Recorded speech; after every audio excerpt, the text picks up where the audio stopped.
Bismillahirrahmanirrahim. Assalamu alaikum. You are watching Safair News Network. It's time 9 p.m. headlines, and these are the international headlines with Madiha Saeed.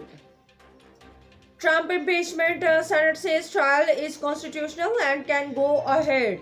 The U.S. Senate has found the impeachment trial of former President Donald Trump is constitutional, allowing full proceedings to begin.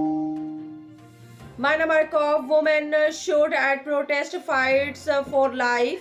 A woman who was severely injured while protesting against Myanmar's military coup is in critical condition at hospitals in the capital Naypyidaw.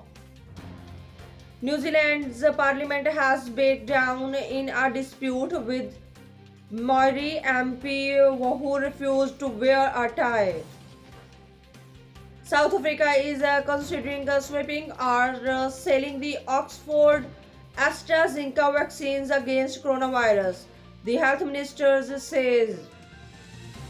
Europe's oldest person survives COVID just before 117th birthday.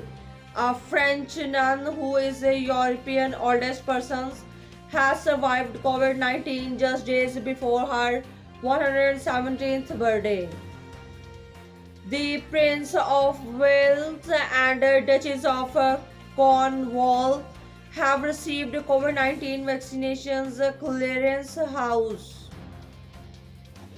Britney Spears she has said she is taking the time to learn and be a normal person after a new documentary reopened the debate around her life, career, and mental health.